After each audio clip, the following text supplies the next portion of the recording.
Hi, I'm Liz Larson with The Art of Frosting, back with some cake decorating basics. And we're continuing on with our Halloween series. This cake's a little different because it could be used for that goth in your life who wants something a little bit darker. So this is basically a crypt cake, or made to look kind of like a crypt with grays and some cracks and fleur-de-lis and a beautiful cascading blood red rose with spiderweb fans. This is a fun one. I can't wait to show you how to do it. Let's get started. We're starting with an iced, double stacked 8-inch round.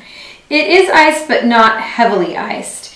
We're going to put another coat of icing on to create our kind of cement-like cake. And we're going to use a technique that you've seen me use a lot. We're actually going to stripe our quick icer bag.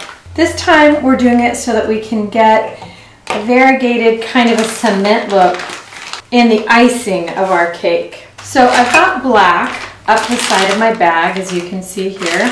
And then I'm just going to go ahead and fill the rest of the bag with a kind of a light gray mixture. So you want to squeeze it out into your mixing bowl till you get the black to come out the side. Now you may need to adjust your tip slightly, like I need to get it to come on the front side. There we go, I've got it. So what I want to do with this is I want it to affect my edges. So I'm going to put the black part right on the edge of the cake here and around the base of the cake as well. I'm using a second quick icer to fill in the rest very lightly. I'm using a real light pressure control because I don't need a lot of icing. I've already got a coat on the bottom. I just need a coverage here of color. And that is my light slate gray. Got my drywall tool here. You can also use your regular bench knife. Kind of been favoring this drywall tool. I like how quickly I can ice something. I'm going to actually use this differently than I normally do. I'm going to knock down my sides just a little. And then I'm going to come around the middle like this.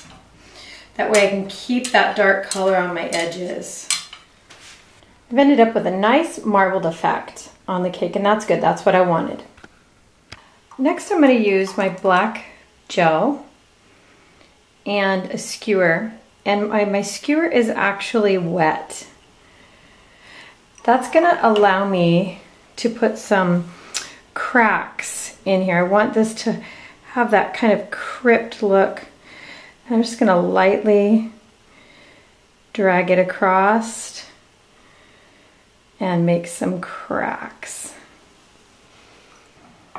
So about every third of the way around the cake, put a crack. We don't want a lot of this, just a little.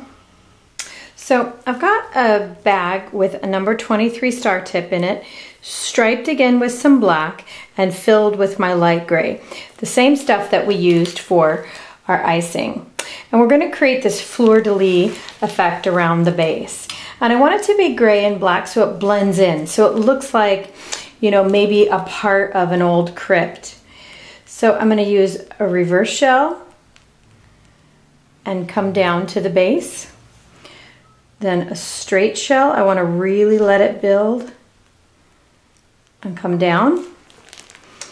Then another reverse shell and a circle.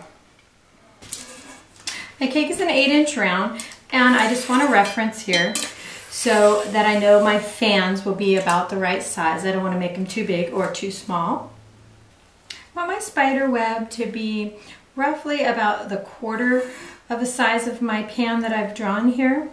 So I'm actually going to use that as a marker, and I'm going to make my lines that equal about a quarter here. And I just want lines that come equidistant in, and you just keep dropping them until it looks about right to you. And then I want to make some small ones as well. And I want to make about 6 of those, so I have them to use around the cake wherever I want. And then you want to set these aside, let them dry for about 30 minutes. Now, this could be done with royal icing as well. If you don't want to use candy melt, Just remember, if you're going to use royal icing, those need to sit overnight. So I've got my bag with my number 124 rose tip in it, and you can see how much color here I've got on the end. We need to put this where it's right even with the tip and a very thick layer of the red. We want to move some of the color around the side to get the deep color that we really want. Then we'll go ahead and fill our bag with this red. I'm going to fill my bag, but only about halfway with the rest of the red. You can kind of see what this looks like on the side. I'm probably going to have to reintroduce more red to get the intense color, so I'm not going to fill the bag all the way up. Before we begin our roses, we want to squeeze the bag out until we get the color. We start to see the red coming out there, and I think that's good. I think we can start with that. We want a cascade of roses, and we also want our colors, we also want our roses to be variegated in different shades. If they were all just blood red, it would be not very interesting. So we want some a little lighter and a little darker, and our color striping will do that for us. If you haven't yet learned how to pipe a rose on a stick, you want to look at the How to Pipe a Rose on a Stick video. I will link it. So what I did here is I placed that rose and I put just a little pad of icing behind it. So that's my top anchor, and I'm going to place another rose as a bottom anchor. That is how you start a cascade. So this is going to be the placement for my anchor rose on the bottom. Now that I've got my anchor and my first rose, I also want to build up just a little bit right behind this one. I want just a little more height, so I'm going to go ahead and put a pad in there and pipe one more rose for there. And my color's starting to come out really intensely now. They're starting to have that real bloody look, which is just what I want. And I want to place this one up high here on this pad. Now we're going to start to build upward, and this is where you need to be really careful. I'm going to actually make my roses slightly smaller as I start to stack, and you do that with your pressure control. I want to carefully place this rose, make sure it's facing upward. Now the next flower is actually going to be more like a rose bud. These flowers can start to get really heavy, and you end up with a crash of flowers instead of cascading. As I go, I'm actually adding the excess color back into my bag so that my roses will become more and more intense and have more and more color. And you can see I'm working from the top down and from the bottom up. This next flower is also a smaller flower. I need to be careful where I place it so that it rests on the flowers below. So here's a big trick with cascading flowers. It's great to fill in with things like a sweet pea that often can look a lot like a rose bud. It'll round out the places where it's just a little too dangerous to try to place a rose.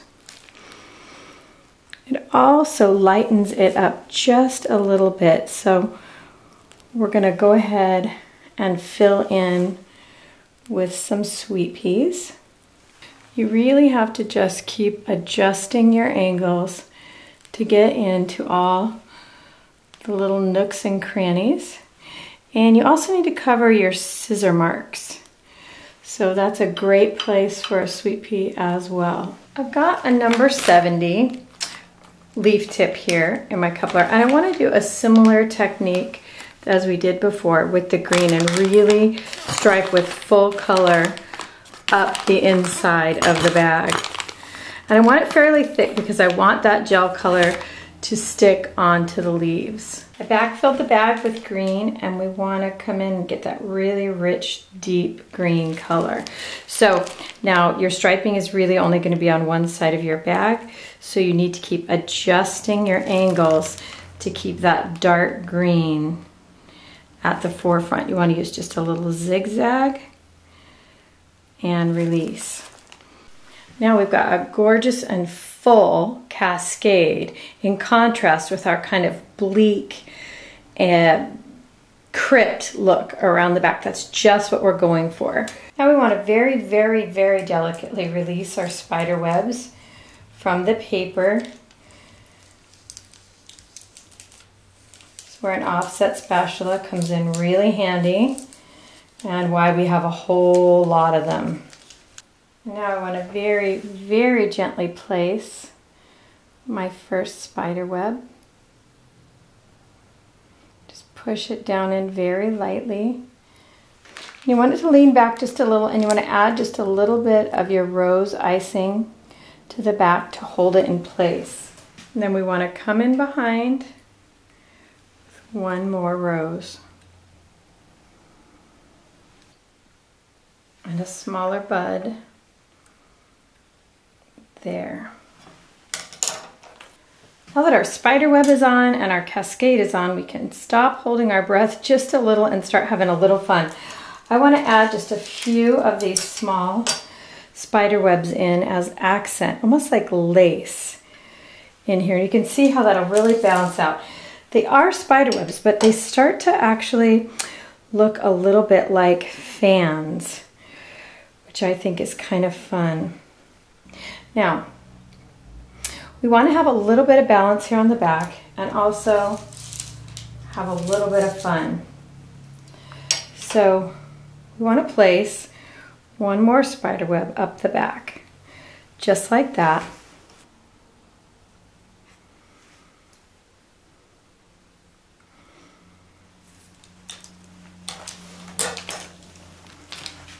It's a little surprise as you turn the cake around.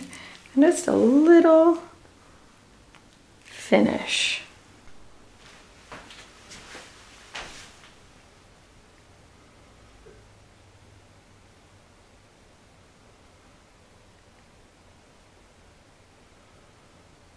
So we did it. I hope you enjoyed this one. I did. A lot of you have been asking to learn how to do a cascade of roses, so we combined it with our Halloween cake. I love the way that these spider webs give it a little Spanish flair as well. I want you guys to be able to be sure you can see those spider webs. I'm going to hold this up so you can kind of get a better look. It's a little bit hard with the lighting, but there you can see the whole fan. As always, you can find me at The Art of Frosting on Facebook, where I share your work as well as mine and some of Leah's too. It's been a lot of fun seeing all of your work there. You can find me at www.theartoffrosting.blogspot.com as well. And now something new, you can find me at curious.com, where I have a 10-lesson beginner's cake decorating course from borders all the way through roses. So thanks again for joining me, guys. It was fun. More to come. See you all again soon. Bye-bye.